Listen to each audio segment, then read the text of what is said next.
números não mentem. Cerca de 3 milhões de portugueses sofrem de alergias várias. As doenças alérgicas atingem 1/3 da população mundial, a caminho da metade, segundo os últimos dados. Uma população crescente e transversal, de recém-nascidos a idosos, sofre de tosse, pieira, espirros, congestão nasal, comichão na pele, cansaço, tanto cansaço. Na linha da frente da prevenção e combate a esta pandemia, um presidente muito importante acaba de tomar posse e é português. Mário Moraes de Almeida, médico imunoalergologista, foi presidente da Sociedade Portuguesa de Alergologia e Imunologia Clínica durante 3 mandatos e da Associação Portuguesa de Doentes Asmáticos. Tornou-se agora no primeiro clínico português a ser eleito para presidir a Organização Mundial de Alergia, um organismo fundado há mais de 7 décadas, sediado nos Estados Unidos, que agrega 115 sociedades e associações de uma centena de países. No seu novo posto, que assume para um biénio, promete lutar para que os países tenham mais e melhor acesso à informação para prevenir e combater as alergias. Olá, Mário, e bem-aja por ter aceitado este meu convite. Bem-vindo à Rádio Observador. Olá, João Paulo, muito obrigado pelo convite. É um prazer estar aqui a partilhar um bocadinho do que é isto do mundo da alergia. Exatamente, tão importante. O Mário nasceu em Foz da Amora, da margem sul, e nasceu em casa. Nasceu é verdade. Em casa. Isto é, numa altura em que as pessoas já iam para as maternidades. Porquê que nasceu em casa? Houve ali reunir umas condições. Havia grandes amigas do meu pai que eram enfermeiras parteiras. Okay. E foi possível coordenar esta A sua irmã também nasceram os dois em casa? Não, a minha irmã, que é a mais velha, curiosamente nasceu no hospital. Okay. Eu acho que, de facto, sendo mais novo, depois já havia baixa expectativa em relação a mim, então, como tal, já pude nascer em Benjamin. casa. O que, de facto, se calhar, às vezes um bocadinho mau prognóstico, mas na altura lá foi possível reunir e lá as coisas, o rapaz lá se ingrou. Estudou sempre em escolas públicas, desde a primária, digamos assim, até à faculdade, das quais tem boas e más memórias. É possível fazer uma carreira extraordinária, como fez. Acho que o Mário é uma boa prova disso. O meu filho também, tenho um doutorado em neurociência, não sei o quê, e também sempre em escolas públicas. De facto, o ensino é muito importante. O ser público ou privado nas escolas não quer dizer que seja o bom ou mau ensino. É importante que seja de qualidade, não é? Que consiga gerar valor, que a pessoa se possa desenvolver. E aí, quando digo que tenho boas memórias, obviamente tenho excelentes professores em todos, desde começando no ensino primário, em todos os níveis, e depois continuando, obviamente até a universidade. E, de facto, foi esta felicidade de poderem-me abrir perspectivas, de darem conselhos, de mostrar orientações. Claro que também encontrei pessoas com eventualmente menos não tão vocacionadas, não tão vocacionadas, ou eventualmente com menos capacidade, claro que sim. E que eu também as recordo, obviamente também, e nomeadamente depois também na minha vida tentei que isso de facto não fosse isso que eu fizesse também por outros. Tentar, obviamente, obrigar-me sempre a ter uma qualidade que fosse razoável e que permitisse também, quando estou a transmitir conhecimentos, o faça de uma maneira que seja que didática, amiga, exatamente, muito importante, pedagógica.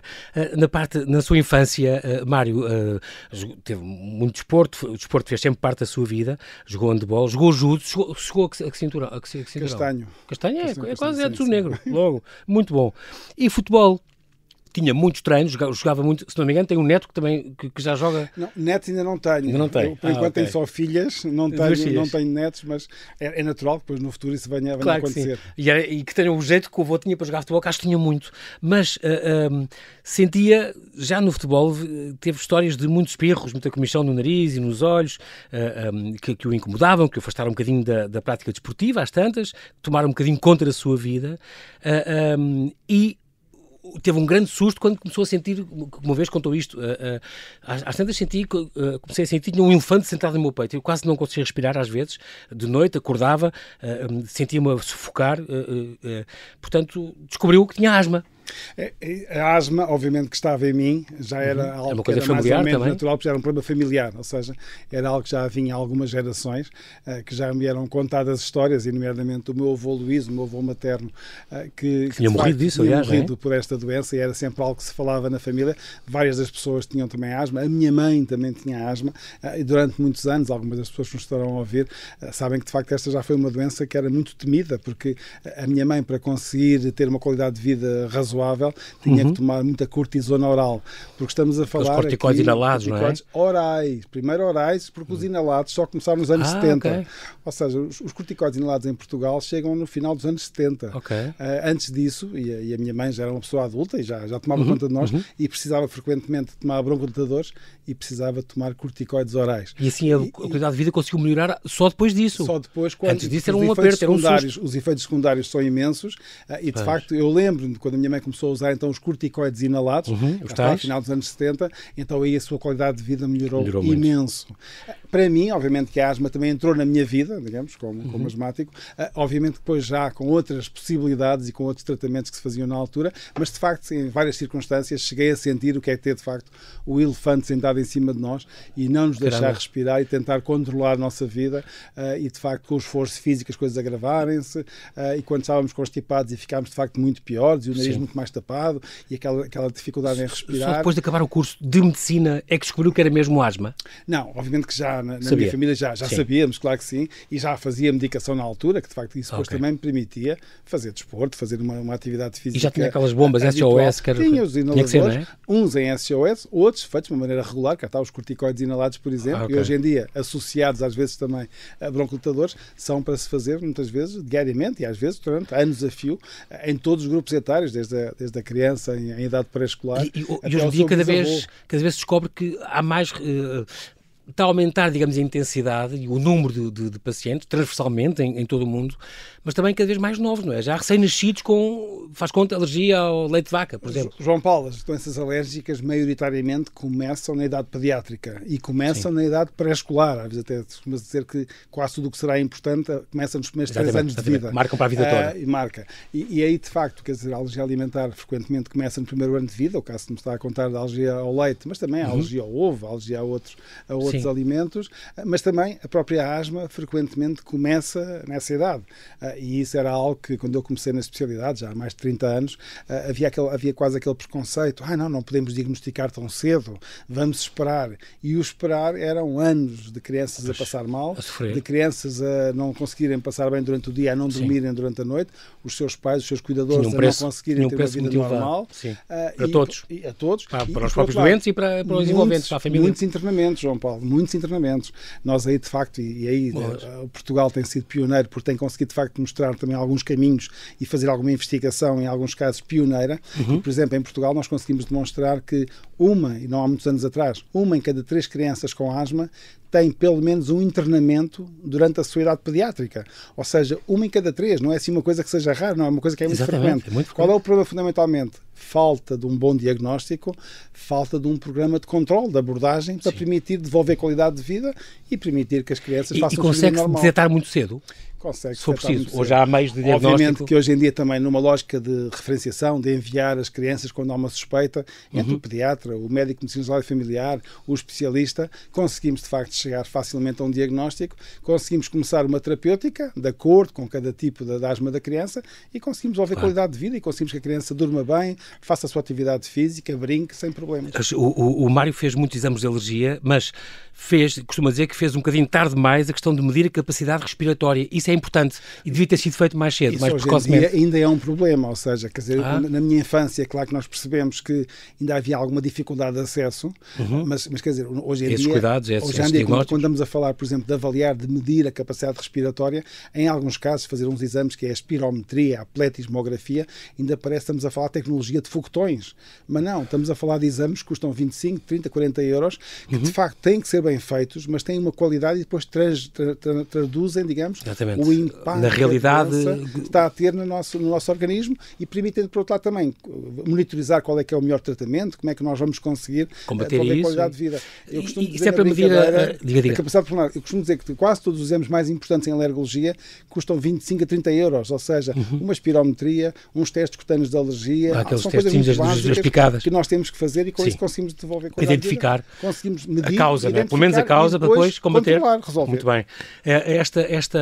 Isso de a capacidade pulmonar é mesmo isso, medir a quantidade de ar que leva um pulmão, por exemplo. Que tem o pulmão é isso? E depois como senão pode ter obstruções, não é? Como é que esse pulmão mobiliza o ar? Ou seja, nós primeiro conseguimos medir, a pessoa enche o peito de ar, temos depois, obviamente temos ali uns cálculos que são feitos, umas máquinas que nos ajudam imenso, depois pedimos à pessoa para deitar o ar fora com muita força, fazer aquilo que se chama uma expiração forçada, e depois conseguimos medir o grau de obstrução, conseguimos ver se a pessoa conseguiu encher bem ou não o pulmão, se tem alguma restrição, se tem algum problema que não fazem com que o pulmão não consiga encher completamente.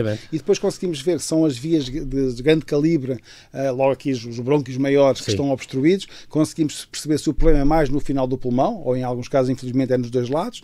Depois conseguimos dar um medicamento logo nessa altura e conseguimos voltar a medir, passar 10 minutos, 15 minutos, e conseguimos ver o que é que foi o resultado. E com isso, que efeito teve, chegar a um diagnóstico de uma asma, conseguimos perceber o que é que está ali a passar. Muito bem.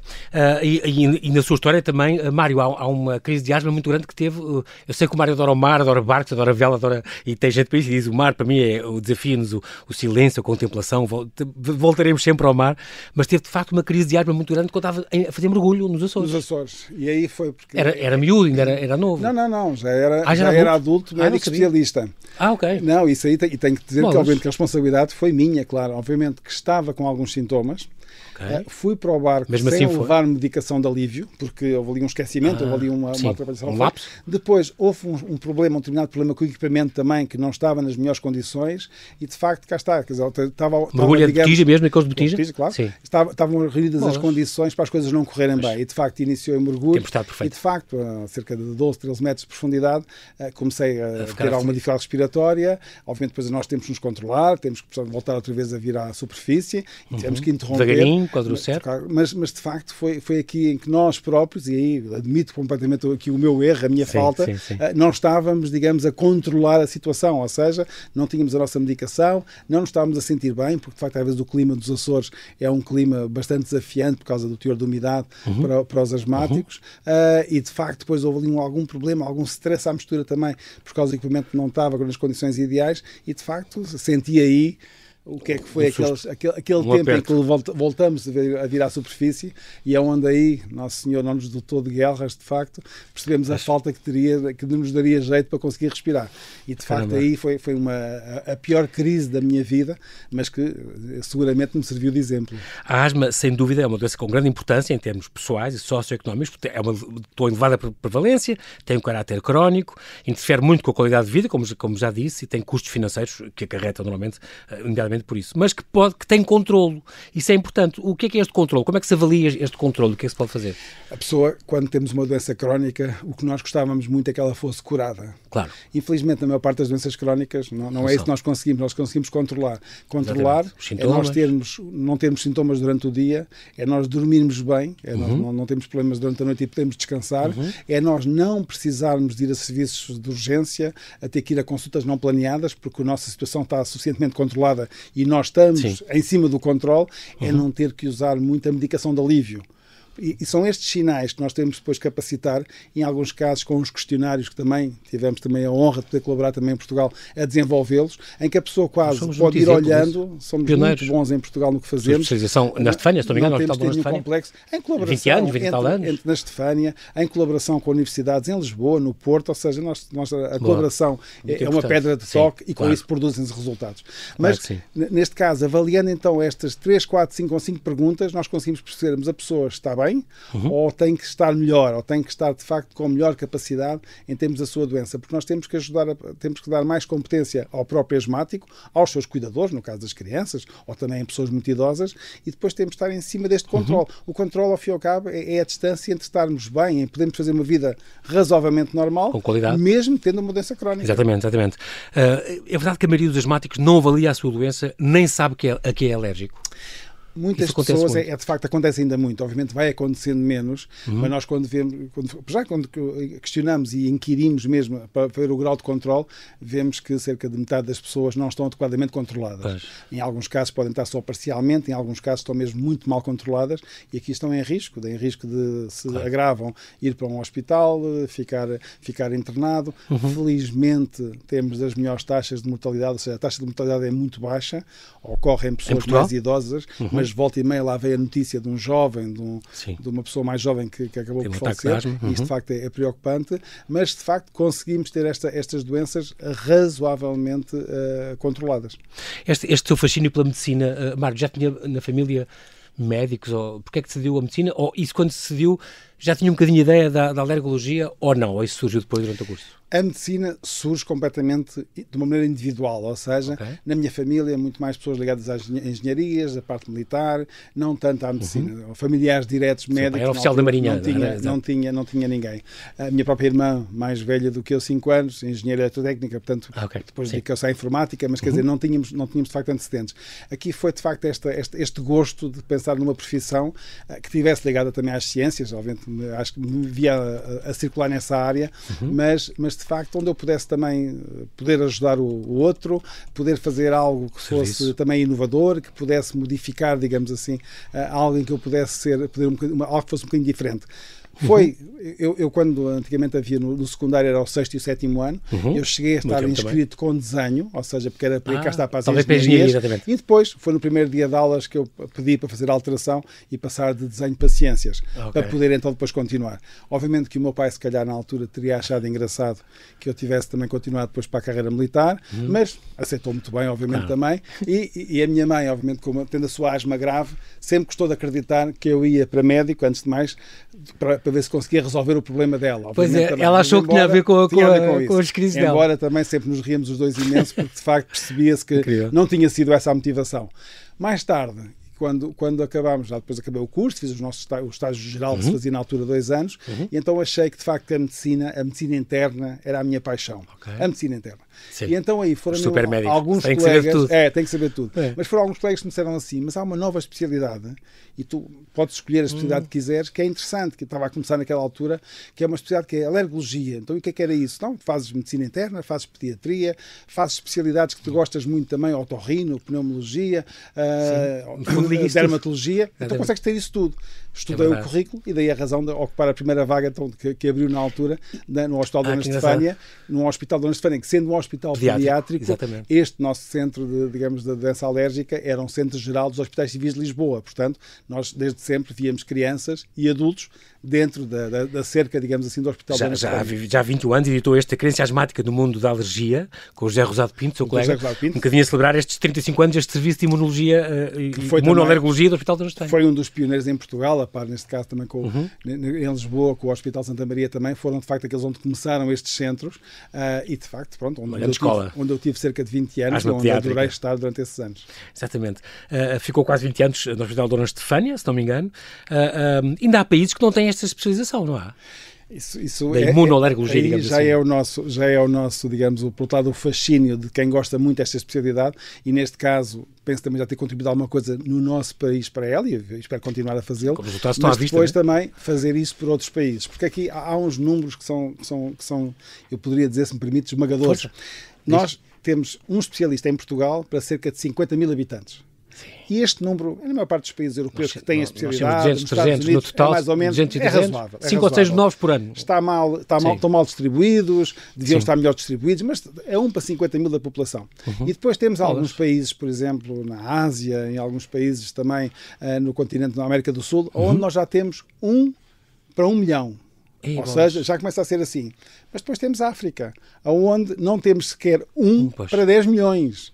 Ou seja, este número ainda será maior, digamos assim. Ou seja, isto vês aqui qual é que é a diferença, em termos também da possibilidade de acesso a esta especialidade e muitas vezes também não é só a questão, mas a população tem que ir diretamente aceder ao especialista. Seria ideal em muitos casos, mas é importante também a presença do especialista para aumentar a competência do sistema de saúde. Porque essa pessoa pode também funcionar como um consultor, como um conselheiro de outros profissionais, sejam eles médicos, sejam eles enfermeiros, sejam eles técnicos, fazer tudo isto e com isto aumentar a competência. Agora, de facto, em alguns países nem um especialista existe. Muito bem, nós devemos agora ter que fazer um pequeníssimo intervalo e já voltamos, Mário, para falar concretamente da África. Estamos a falar disso, a sua ligação aos PALOPs, que eu sei que é uma ligação muito do coração do Mário, lembrando as suas cooperações com Cabo Verde e todo este carinho que tem por aquele país, por aquele continente, e esta cooperação dos Estados Unidos também com a África da Organização Mundial da Alergia. O Mário é também um grande divulgador, passa para a televisão. Eu estou a lembrar da sua rubrica, este boletim polínico do Bom Dia Portugal. Durante 6 meses por ano tem sempre esta colaboração em que recebe perguntas de espectadores que informam, no fundo, sobre as várias questões ligadas a isto, as vacinas alérgicas, por exemplo, a sua não comparticipação ou a sua comparticipação, é o tema que já lá vamos, a rádio, a imprensa, nas revistas, inclusive já colaborou também com a National Geographic, a última vez foi na primavera do ano passado, a propósito também na versão portuguesa, a opinião do público, na Crónica da Alegria, uma secção no público, na TSF, na Antena 1, Diário Notícias, passa por muito lado, é um grande divulgador, isso é muito importante, também nos seus artigos, centenas deles já, e palestras que dá. Estamos a falar concretamente da parte dos PALOPs, porque eu sei que é esta organização Organização Mundial da Alergia, fundada já em 51 do ano passado, do século passado, nos Estados Unidos. É o 28º presidente, o Mário. Já tinha entrado para a direção há uns anos, há 6, 7 anos. E nós, de facto, estamos a falar da quantidade de especialistas que há e os PALOPs é algo... Nós também temos uma ligação especial a Portugal, obviamente, a todos estes países, mas também já existe uma cooperação, por exemplo, dos Estados Unidos, através desta Organização Mundial, com a África. Estão previstas umas missões, por exemplo, na Tanzânia, ou no Quênia, ou na Somália, e também já agora aos PALOPs, que aí pode dar um grande impulso também, porque a sua ligação a estes países, como colaborou, por exemplo, em Cabo Verde, a importância de chegar a esses países também. Um dos programas prioritários que a Organização Mundial da Alergia tem, e neste caso em colaboração com uma das sociedades científicas, o Colégio Americano de Alergologia dos Estados Unidos, o que é que nós temos feito? Tem sido possível fazer programas de formação, de educação, para médicos que não são de todos especialistas, obviamente tanto quanto possível sempre contando com as pessoas também locais que têm mais diferenciação na área, aonde nós, ou seja, o que é que nós tentamos fazer? Tentamos formar formadores. Fazemos cursos muito práticos e já ocorreram por exemplo, na Tanzânia, no Quénia, cursos muito práticos onde nós passamos informações, deixamos ficar material educativo, de formação, para eles poderem depois também reproduzir, disseminar, digamos assim, estas mensagens adequadas ao controle das situações mais básicas. Estamos a falar da asma, do eczema atópico, da rinite alérgica, também da anafilaxia, como lidar com esta anafilaxia que pode ser choques anafiláticos, não é? Exatamente. E isso tem os venenos das vespas e das abelhas. E agora, uma das nossas prioridades foi ainda tentar ainda expandir mais, digamos, esta colaboração, esta efetiva neste continente que às vezes temos que admitir parece estar um bocadinho esquecido. Sim, claro que sim. E aqui também agora pensando também um bocadinho... O continente mãe, não é? De nós todos. Onde nós em princípio, onde nós viemos, onde a nossa genética, quando nós fomos medir a nossa genética, percebemos que ela está lá. O DNA lá vai-nos perseguir com certeza, com todo o orgulho e com toda a honra. Claro que sim. Mas de facto agora pensando também nos PALOPs, e que há uma experiência também pessoal, obviamente, e quando estava no Hospital Dona Estefânia, nomeadamente em colaboração, na altura também com o Dr. José Rosado Pinto, que situava um bocadinho naquela nossa colaboração daquele livro. Fez missões, por exemplo, em Cabo Verde, não sei o quê? Da colaboração oficial entre governos, e estive lá muitas vezes, estive lá dezenas de vezes. E aí foi possível fazer o quê? Prestar apoio à população na forma de consultas. Foi possível alargar lá localmente também os medicamentos básicos que tinham que estar disponíveis, e aí até em colaboração também com a Organização Mundial de Saúde. Foi possível também promover a educação da população e até, no caso de Cabo Verde, promover a formação de uma especialista. Hoje em dia, Cabo Verde tem uma especialista de doença alérgica. Graças a essa colaboração, que está neste momento sediada em Santiago, na Ilha de Santiago, na cidade da Praia, onde ela depois também pode colaborar não só na observação direta, mas também na formação de outros profissionais. E era nesta lógica desta rede, onde nós então temos que há sempre o programa da assistência, o programa da educação da formação e também alguma investigação. Foi possível também promover alguma investigação em Cabo Verde, que depois foi publicada nas melhores revistas, onde mostrava as particularidades. Ou seja, não há aqui esta questão mesmo da doença alérgica de um modelo que serve para todos. Exato. Não, e nós temos que responder às necessidades. É tudo diferente, o clima, o sol, diversidade, as frutas. Tudo, o tipo de alimentação que se tem, os hábitos tipo que se tem, tudo, o estilo de vida, ao fim e ao cabo, e foi possível. Obviamente que agora queremos muito retornar e poder também, colaborarmos também em algumas missões de educação também feitas em Angola, e queremos agora retornar, obviamente, também aqui nesta nossa, pelo facto de sermos portugueses. A Organização Mundial pode ajudar nisso? A Organização Mundial de Saúde está interessada, obviamente, em apostar ainda mais em África, fazer mais educação, fazer mais programas. Pessoalmente também, não nos podemos esquecer aqui dos nossos países de língua oficial portuguesa, e vamos fazer programas. E é engraçado que quando estamos a falar com alguém, e mesmo também, e agradecer também aqui ao João Paulo esta possibilidade de estarmos aqui hoje a falar um pouco sobre isto, dizer também a importância destes órgãos de comunicação que também chegam a essas regiões, mas também em Portugal, quando estamos a falar sobre isto, são muitas as pessoas que dizem, eu também me quero associar. Exatamente. Eu também posso colaborar, eu também posso ajudar. Exatamente. E de facto isto aqui é uma fonte de claro disseminação. Que sim, é muito importante divulgar estes exemplos, e de certeza que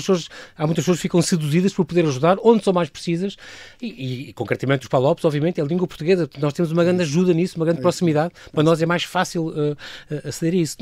Portugal em si, continental, é um bom exemplo no combate às alergias. É um razoável. Nós temos exemplo. Não estamos entre os melhores, também não estamos entre os piores. Mas não estamos razoáveis. Não podemos também... obviamente nós temos sempre que perceber que os recursos não são infindáveis, portanto nós temos que ter sempre algumas apostas, e há outras áreas, não é só este capítulo, digamos, da promoção de saúde, não é só este o capítulo. Claro. Mas podemos honrar que temos um programa de controle da asma já com mais de 20 anos, sempre com alguns defeitos, com alguns problemas. Temos também um programa de controle da anafilaxia, também já com mais de 10, 15 anos. Ou seja, temos feito coisas que passam por colaboração, e é sempre, volto outra vez aqui a citar esta questão, entre as entidades, primeiro as sociedades científicas, entre a Ordem dos Médicos, entre as estruturas governamentais também, a Direção-Geral de Saúde, o próprio Ministério da Saúde. Tem sido possível estabelecer colaborações que depois têm frutos. E que em alguns casos também nós somos citados como exemplo também, até porque depois também desta colaboração saem às vezes também artigos científicos, porque saíram, nós não estamos só aqui a querer fazer, queremos depois também medir o que é que fizemos, e qual é que foi o resultado, e isto depois podemos publicar. E somos citados como um exemplo do melhor que se faz a nível do mundo. Quais são as alergias mais frequentes que têm os portugueses, Mário? A alergia mais frequente, ao contrário do que às vezes se pensa, é a rinite alérgica. Okay. Ou seja, fala-se muito na asma pelo seu impacto, mas a asma, teremos aqui a falar de cerca de 10% dos portugueses. Passo que a rinite o dobro, talvez, enquanto não? que a rinite pelo menos o dobro. Ou seja, 20 e tal por cento. 20, 25%. E depois temos aqui uma questão que é muito interessante da doença alérgica, é que ela, de facto, é esta questão democrática pelos grupos etários. Sim, ou seja, começa na idade pré-escolar, e aí, mais uma vez, também, em Portugal, temos sido pioneiros, porque temos publicado estes números. O único país do mundo onde se sabe qual é que é a frequência da rinite e da asma, a idade pré-escolar, é em Portugal. Porque fizemos estes estudos em Portugal e mostramos precisamente a elevada frequência. Isto foi enquanto ainda estava na Dona Estefânia, no hospital? Foi com esse grupo? Foi quando estava. Depois já existia? É uma colaboração sempre. Na Estefânia, a Universidade de Lisboa, a Universidade do também Porto, forneciam dados e inquéritos. Há toda uma sinergia que tem que... Ninguém isso é faz bom, nada sozinho. Fomos pioneiros em algumas coisas. A publicar nas melhores revistas também e a ser referência. Ao mesmo tempo também fomos ver o que é que se passava acima dos 65 anos. Também não havia mais nenhum país que tivesse olhado para isto. E vimos também, cá está, que a asma 10%, a rinite mais de 20%, porque de facto, e isso é um desafio muito grande, quando nós às vezes fazíamos ações de rastreio, agora não se fazem tantas, mas fazia-se muita ação de rastreio, e lembro muito que fizemos aqui em Lisboa, na Praça da Figueira. E foi também divulgado pela imprensa, que iam estar lá, e nós recebemos lá pessoas, nesse rastreio, pessoas com mais de 70 anos, 80 anos, que iam ter connosco, porque eu ouvi falar nestas questões, e de facto preocupam-se bem, eu percebo, com o risco metabólico, a doença cardíaca, mas o que eu tenho ando sempre com uma pieira no peito, ando sempre com o meu nariz tapado, e aqui vamos identificar, porque nós agora estamos aqui a falar, mas se eu tapar o nariz, o meu tom de voz vai-se alterar, eu vou-me começar a cansar muito mais, e então as pessoas vinham ter connosco, então mas ouvi dizer que e de facto era engraçado, porque depois muitas destas pessoas acabávamos por enviar depois para consultas também hospitalares, para poderem ser observadas, porque eram pessoas que andavam há 20, 30, 40 anos à procura de um diagnóstico. E não sabiam que tinham isso. Não sabiam o que é que tinham. As ações deviam continuar, Mário. Não continuam de vez em quando, não fazem ações dessas?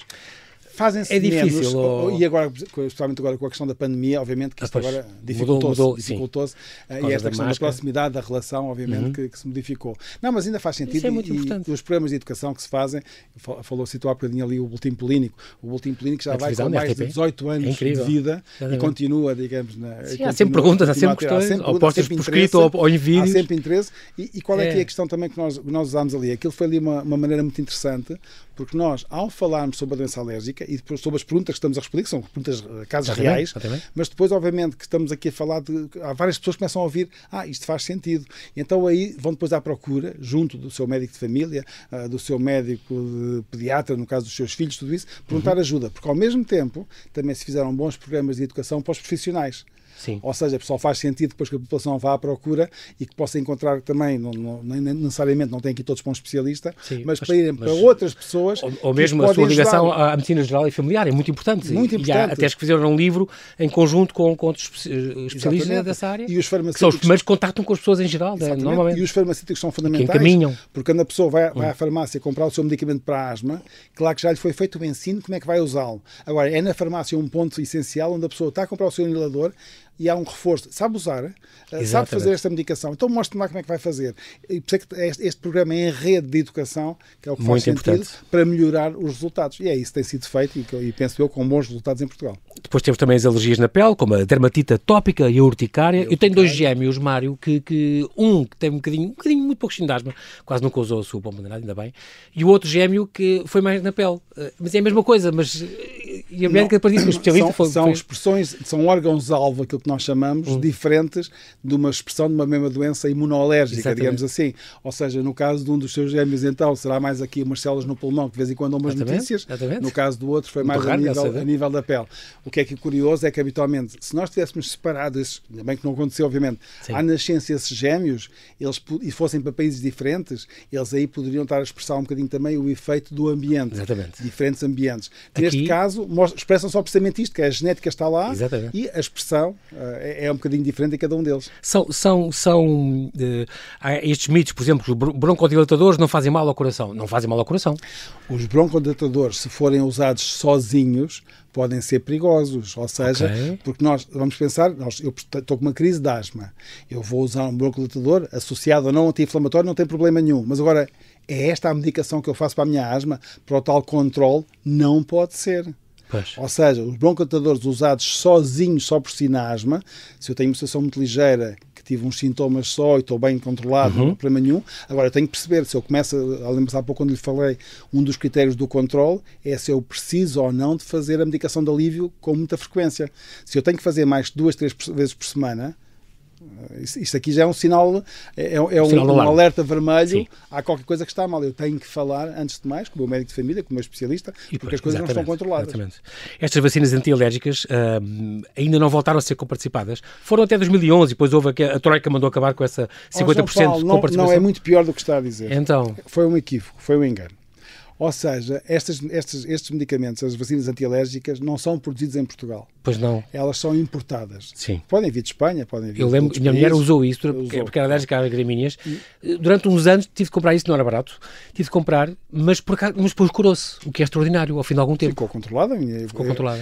Hoje em dia falamos muito num conceito de remissão, ou seja, não podemos às vezes falar em cura, mas podemos dizer que a doença está em remissão. O que é que isto quer dizer? Que já está, por exemplo, há 2 anos, ou que está há 4 anos, ou 5 anos, sem sintomas, e está tudo controlado. Ainda bem, está bem. Mas em relação às vacinas, as vacinas... Não chegaram a ser 30 anos, foram comparticipadas. Vinham para Portugal e depois era um sistema de reembolso. A pessoa tinha que pagar, digamos, imediatamente, pagava, e depois recebia um reembolso do Sistema Nacional de Saúde, submetia, e recebia, por exemplo, 50% desse valor.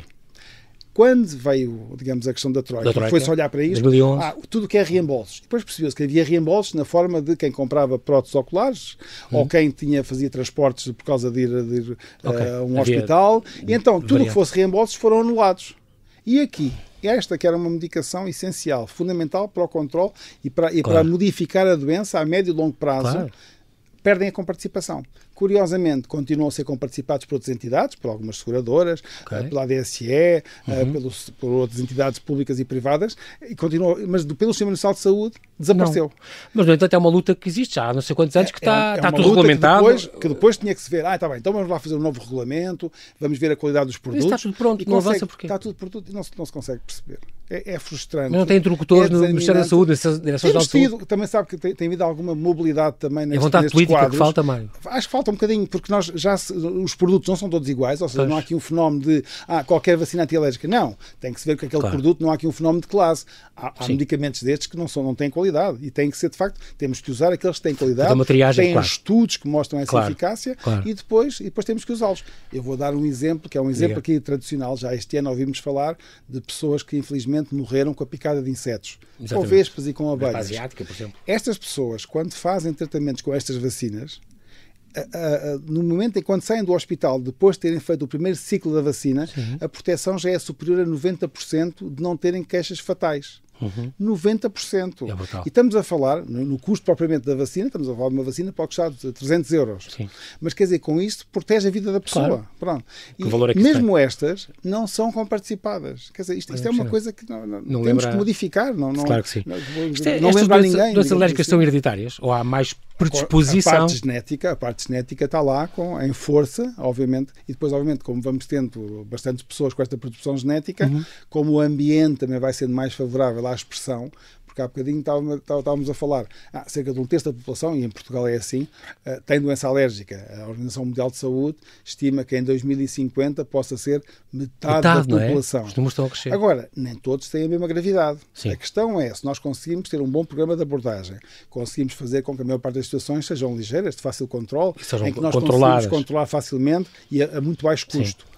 O que está a acontecer é um certo desvio em que as pessoas começam a ter queixas ligeiras e depois moderadas e graves. E começamos a ter casos com maior impacto. E esses sim que são um desafio, porque sendo uma porcentagem mais pequena, vão-nos obrigar a investimentos muito maiores, que nós podíamos ter prevenido ao início. Antes, claro. Ou seja, temos que olhar também para os custos destas doenças.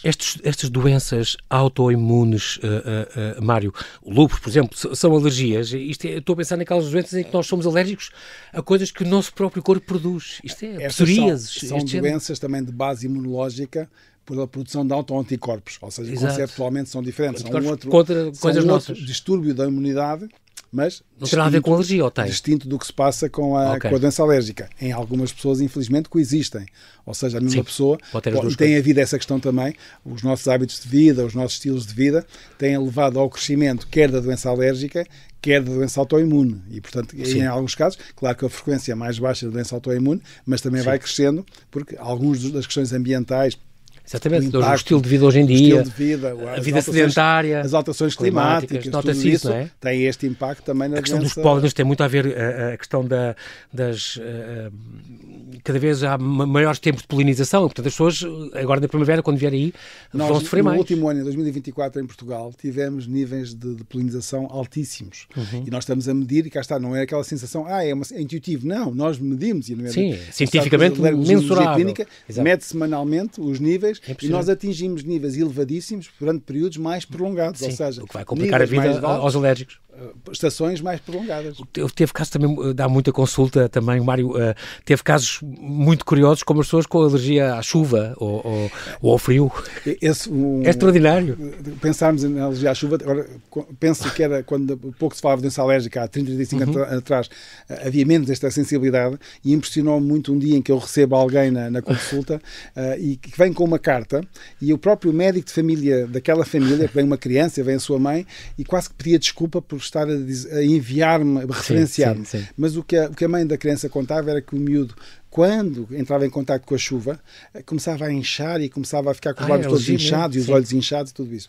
Obviamente, como se fosse o camarão ou os frutos secos. Poderia ser uma urticária relacionada com o líquido, com a água, uma aquagénica, mas não. Era uma urticária ao frio, porque tipicamente era quando a chuva era na forma de uma chuva fria, digamos assim.